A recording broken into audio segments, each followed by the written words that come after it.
नमस्कार। आज हम चल रहे हैं समय में पीछे, एक ऐसे सफर पर जो हमें ले जाएगा 600 ईसा पूर्व से 600 ईस्वी के बीच के प्राचीन भारत में। हम ये समझने की कोशिश करेंगे कि वो कौन से जटिल सामाजिक नियम थे, वो कौन से कायदे कानून थे जो उस दौर में लोगों की जिंदगी को एक शक्ल देते थे। तो सोचिए जरा, क्या हो अगर हमारी नौकरी, हमारा रुतबा, हमारी शादी, सब कुछ हजारों साल पुराने नियमों से तय हों। चलिए आज प्राचीन भारत के इसी सामाजिक खाके को खोलते हैं और उन लोगों को भी जानते हैं जिन्होंने इन लकीरों को बदलने की हिम्मत की। ये कहानी है नियमों की किताबों की और असल जिंदगी की, जो अक्सर उन किताबों से बहुत अलग होती थी। तो सबसे पहले बात करते हैं उस ब्लूप्रिंट की। वो कौन से ग्रंथ थे जिन्होंने समाज को एक ढांचा दिया? देखिए, इस दौर को समझने के लिए हमारे पास जो सबसे बड़ी चीज़ है वो हैं उस जमाने के ग्रंथ। लेकिन एक मिनट, ये जानना बहुत ज़रूरी है कि ये ग्रंथ लिखे किसने और किसके लिए लिखे गए, क्योंकि लिखने वाले का नज़रिया ही तो सब कुछ तय करता है ना? और इस दौर के लिए हमारा सबसे बड़ा गाइड है महाभारत।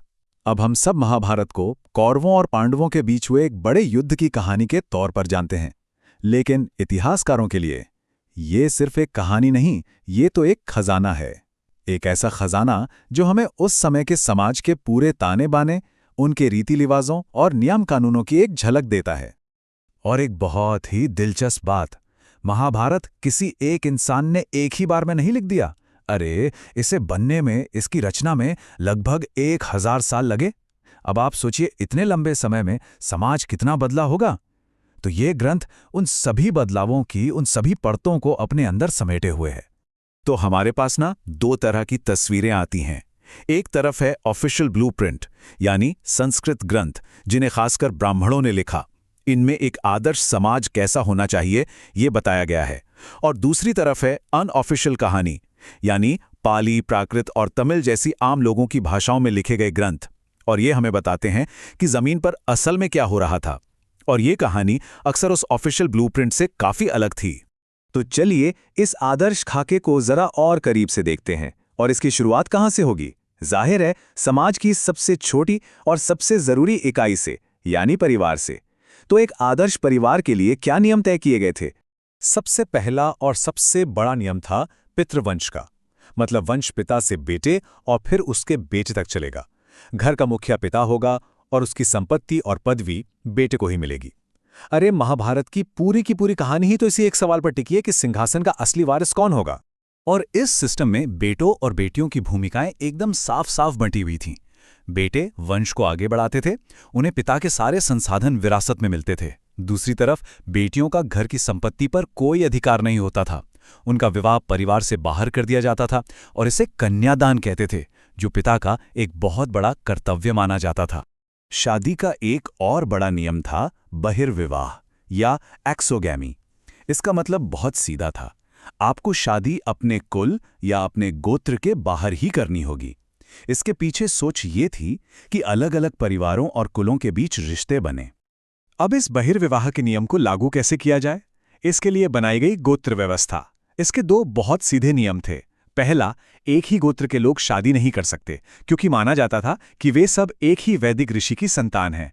और दूसरा, शादी के बाद लड़की को अपने पिता का गोत्र छोड़कर अपने पति का गोत्र अपनाना पड़ता था।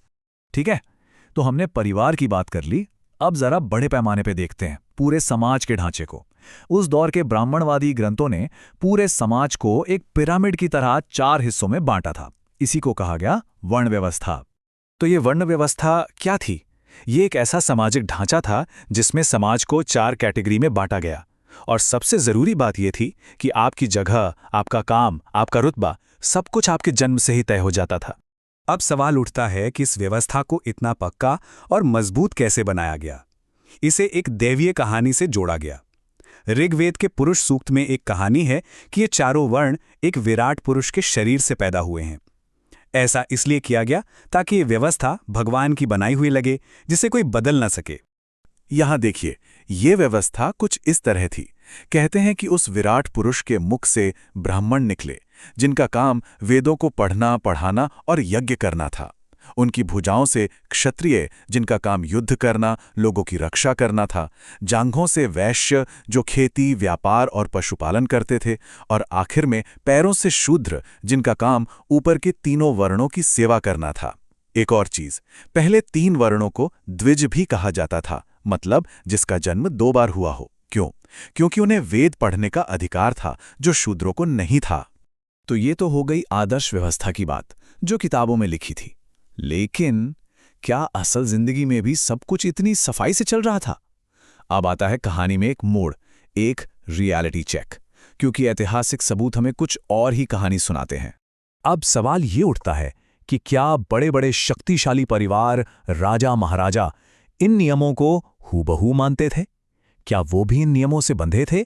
इसका सबसे बड़ा उदाहरण हमें मिलता है दक्कन के सातवाहन शासकों में। जब हम उनके शिलालेखों को पढ़ते हैं तो पता चलता है कि वो तो कई ऐसे काम कर रहे थे जो इन ब्राह्मणवादी नियमों के एकदम उलट थे। तो देखिए कि सातवाहनों ने कैसे इन नियमों को तोड़ा। पहली बात, कई राजा अपने नाम अपनी मां के नाम पर रखते थे, जैसे गौतमी पुत्र सातकर्णी, मतलब गौतमी का बेटा। ये तो पितृवंश के नियम के खिलाफ था। दूसरी बात, उनकी रानियां शादी के बाद भी अपने पिता का ही गोत्र इस्तेमाल करती थीं। और तीसरी और सबसे बड़ी बात, कुछ राजाओं ने तो अपने ही गोत्र में शादी कर ली, जो कि बहिर्विवाह के नियम का सीधा सीधा उल्लंघन था। चलिए एक और रियलिटी चेक करते हैं। हमने परिवार की बात की, अब वर्ण व्यवस्था पर आते हैं। नियम कहता था कि राजा सिर्फ क्षत्रिय ही हो सकता है, लेकिन क्या वाकई ऐसा था? इस तनाव को समझने के लिए महाभारत की एकलव्य की कहानी याद कीजिए।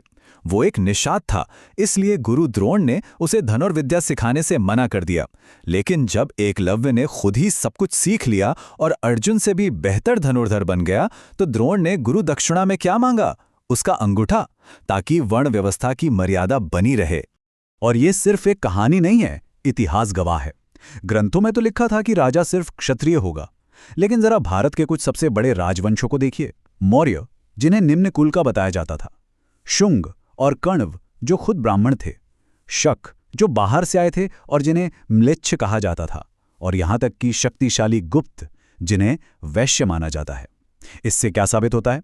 यही कि जिसके हाथ में राजनीतिक ताकत होती थी, वो अक्सर जन्म के नियमों से ऊपर उठ जाता था। तो कुल मिलाके हम क्या देखते हैं? हम ये देखते हैं कि एक तरफ थे किताबों में लिखे गए कठोर नियम, और दूसरी तरफ थी समाज की जीती जागती जटिल हकीकत। और इन दोनों के बीच हमेशा एक खींचतान, एक टकराव बना रहा, और इसी टकराव ने उस समाज को जिंदा और गतिशील बनाए रखा। और ये सारी बातें हमें एक बहुत बड़े सवाल के सामने लाकर खड़ा कर देती हैं। अगर वो ऑफिशियल ब्लूप्रिंट, वो आधिकारिक खाका इतनी बार तोड़ा गया, उसे नज़रअंदाज किया गया, तो फिर उस समाज में असली शक्ति और प्रतिष्ठा का स्रोत क्या था? क्या वो सिर्फ जन्म था, या कर्म, या फिर सिर्फ और सिर्फ राजनीतिक ताकत? ये एक ऐसा सवाल है जो हमें इतिहास की परतों को और भी गहराई से कुरेदने पर मजबूर करता है।